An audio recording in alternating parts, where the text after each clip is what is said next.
Greetings and salutations, this is Emperor Vespasian and his trusty sidekick. And today we are... I forgot to say hello, didn't I? Yeah. Yeah. Shall we bring Oliver in and he can do the unboxings? These are Victrix German Warriors, or Germanic Warriors. 100 BC to 200 AD. Although I would actually say you could probably do to about 400 BC. In case anyone cares, because they're equipped with, some of them are equipped with chainmail, which was invented in sort of Eastern Europe about 400 BC, wasn't it? Chainmail? Probably. I have no idea. So you could pass these for fighting early Greeks, really, if you really felt like it, if you were that way inclined.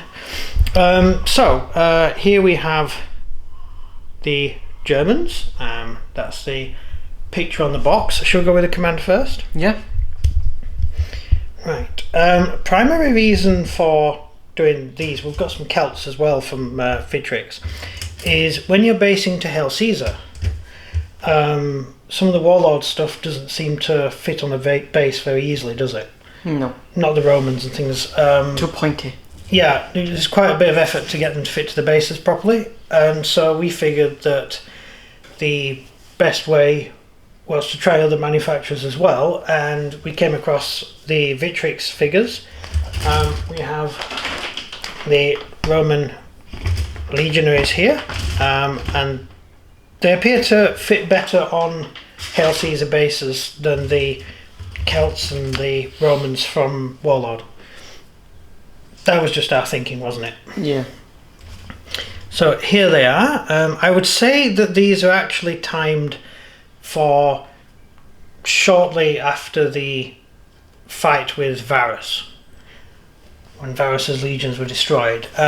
Primary reason is there is one officer who is wearing stolen segmentata armor, or segmentata armor, which is the Imperial Roman armour. A lot of the troops for the command are wearing this type of armour. This is pretty much late Republican Roman armour. This sort of way, like Caesarian Roman armour. This way of doing it here with chainmail over the shoulders, and it was later replaced with segmentata, and then later more. If you can hear in the background, little baby Oliver's just wandered through. So I've lost my train of thought. What was I saying? You're talking about segmentata. Yes. So by the introduction of... Does Ollie want to come here and say hello? He just weed all over his vest. He just weed on his vest today. Yeah.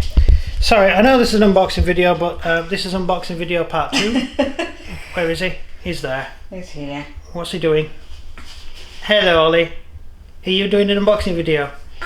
Yeah? You want to do an unboxing video? There we go. Right, so, sorry. Yeah, trying to do this sort of stuff with a baby is not easy.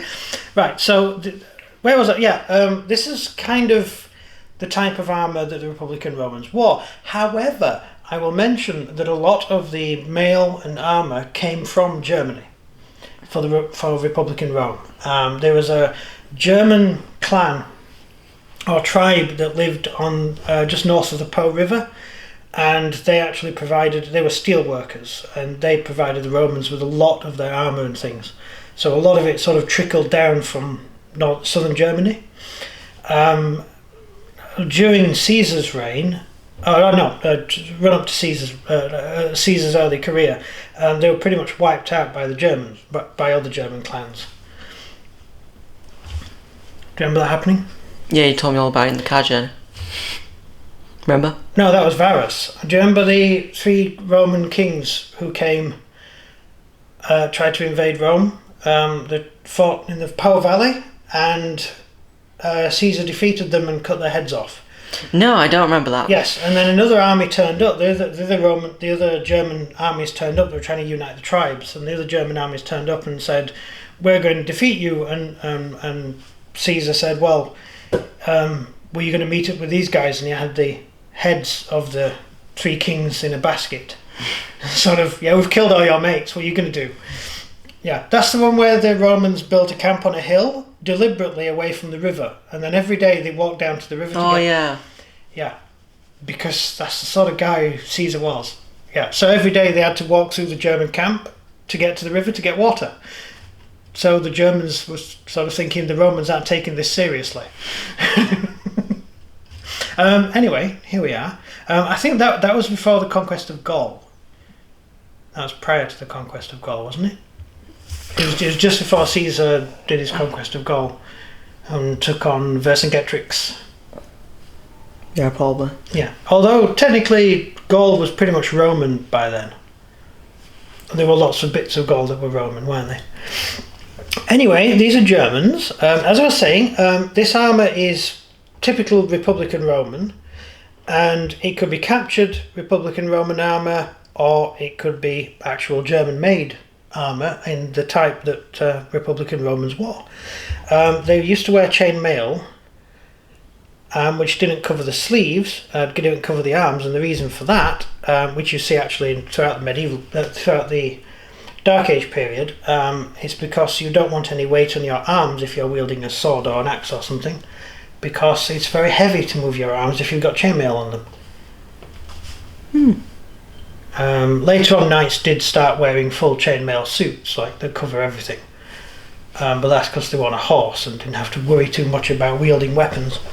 Anyway, so this is part of the command, and we have quite a few interesting little banners that come in with this. We've got a nice little sun banner there. There, that's to represent the sun. If you can see it, I'm going to put my hand behind. No, don't want to. There it goes. That's the sun banner. And then we have a horn, a hogshead horn, which is pretty much standard. Then we have, what is that? A goat? Yep. I think we have a goat and then a ram's head just there. So we have some quite nice little banners for them. So you've got 3 complete regiments worth of banner there, haven't you? That's quite good. And the heads, of course, are awesome. I'll just have to move the camera a bit. You have a guy wearing the Gallic helmet, a guy wearing a captured Roman helmet, and some hairy guys. And you've also got a guy wearing this silly tin pot contraption, he's probably not that rich. I should think generals would like to have armoured face protection, wouldn't they? Yeah. Yeah. The Romans wore face plates, face shields for the period, which was originally thought to be ceremonial, but it would appear that they actually wore them in battle. So the actual face visors, which was tied to the front of the helmet. So that's it there.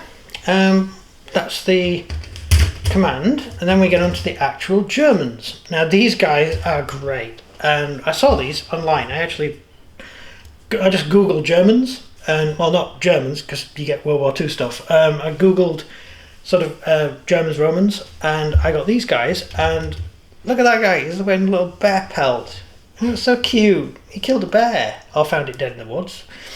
You got that guy, he decided he wasn't going to wear a shirt because it's quite hot in Germany at the time.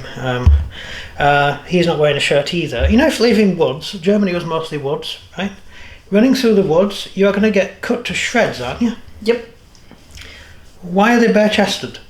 I get the Celts, right? Because the Romans cut all the trees down, and the Celts cut a lot of trees down themselves, but I don't get the bare-chestedness. Yeah. This guy actually decided he wasn't going to bother wearing clothes.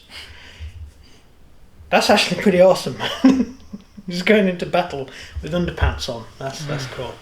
That's just awesome. I have a feeling he's going to be holding a club. Yeah. Can you see the club there? Yeah. We're getting in focus. There, he's got the club there. I think that arm should really go there, but I don't think it's going to fit, is it? No, only the hands will go there. So one of them. Like, because he's sort of a caveman type. Or perhaps even a Briton. Because the Britons went in for running around completely naked, painted blue, didn't they? Yep. God knows what the Romans thought of us. They must have thought we were utter barbarians. Yeah, there we go. And we have some guys wearing sensible clothing.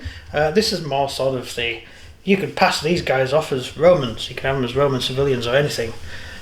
Because they're just wearing normal knee-high, knee-low tunic and trousers, and they're quite cool. And another guy turned up in his underpants. I have a feeling the Romans took these guys by surprise. Yeah. Because they weren't expecting to fight, and so because in real life, living in woods, running around without any clothes on, not a good idea. No. You're going to get, well, not malaria, but you're going to get whatever you get from Lyme's disease and stuff like that, running around the woods without clothes on. Seriously, don't do that sort of stuff. Wear trousers. Wear trousers and a shirt. It's healthier for you. There we have it. Where we've got right. So we've got lots of javelins. The Germans were very good with javelin. The Germans were very sneaky with javelin. So were the Celtic tribes in Britain as well. The Britons were very sneaky with javelin. They'd sneak up to the Romans when they were fetching wood and just throw a javelin and hit the Roman, and then they'd run away. And the Germans used the same tactics. The Celts didn't. The Celts didn't really go in for skirmishing a huge amount. They tried to go in for big bands of warriors fighting. Whereas the Germans never really had big bands anyway. So they went in for skirmishing, sort of running up, throwing a spear, running away. And so you've got a lot of javelins on here, and it's the longer javelin. Better than the Greek javelin, which was very short. And there it is. And then we have the heads, and do we have a lot of heads to choose from. We have, starting from one side, we've got Mr. Hairy, and then we've got Mr. Moustache, and then we've got another Mr. Hairy, and then a Mr. Wig. Fourth one in. H4, it's definitely a wig, right? That's a wig. That has to be a wig. Then we've got curtains, basin cut. I'm going to reserve comment on that middle one. Oh, hang on. That's kind of a top knot, but it's a weird sort of top knot, don't you think? Yeah. Yeah, odd. That's a top knot, you see. That's a proper sensible top knot right there. But that is sort of a spread out top knot. Maybe it's a German thing. Yeah, Don't know. Never caught on, did it? Yeah. And then we have another top knot there. See, sensible top knots. Oh, young boy turned up. That's nice. And he's grandpa. So that's nice. So we've got some decent heads and decent everything, really. The weapons are typically German, though. So we have small hand axes, which are pretty much useless against Romans. German steel swords, again, not much use against Romans. They're slightly too long to stab. And they're not really good at hitting Romans, their armour. It's not much point trying to use a sword. You want something more like the Greek sword or falx, curvy blade, so you can get the Romans. These swords are going to be absolutely useless. Axes, okay, they're throwing axes, so you can throw axes at the Romans. Again, you have to wait for them to be stupid. Yeah. And go into the woods like Varus did and just wander around and get hit. But if you're in formation, these axes are completely useless. And then you have a club. Because Germans just turn up to a battle with a wooden club. So it's just have to wonder, don't you, really? And these guys defeated the Romans. They actually bet the Romans. Can you believe it? Actually, they bet Varus, who was a screaming imbecile. So it wasn't hard, but they did beat the Romans, and then Germanicus went in and depopulated Germany. Sort of everybody slightly north of the Rhine, he just went village to village and pacified the population, shall we say. Typical Germanicus. Should have been emperor. Terrible shame, he died before he got to be emperor. He would have been a very good emperor. Right, so who was emperor instead of Germanicus? Don't ask me, I don't know hardly anything about the big early Roman. Well, Tiberius became emperor after Augustus, so that's the time frame. So I'm thinking So it would have been, no, I suppose it would have been Germanicus instead of Tiberius, would it? Yeah, could work that. Yeah, so they're about the same age, weren't they? Anyway, that's it. Germanicus, incidentally, was Caligula's dad. You know, good old Caligula. His dad. And, yeah, that all turned out well, didn't it? Incidentally, Caligula was killed by Germans. These guys, who were made into the palace guard, and they were mercenaries. And so, when Caligula died, the Germans went around killing everybody, and they found Claudius, good old Uncle Claudius, and they made him emperor. Yeah. Which none of that was supposed to happen. The plotters never planned that, but yeah, that's how that turned out. So, long live Germany. That's what I say. And of course, you got Vitellius later on, who kind of thought that Rome, the capital of Rome, should be in Germany, because he thought the Germans were the best. I'm not going to say what he thought, because we're not allowed to now. But yeah, Vitellius was a bit of a Germophile, wasn't he? Germophile? Deutschophile. Germophile makes it sound like he walked around with a packet of Kleenex and was scared of germs.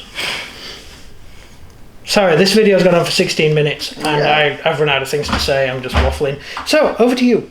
If you enjoyed the video, please leave a like and subscribe and comment down below what you think of the Germanic Warriors.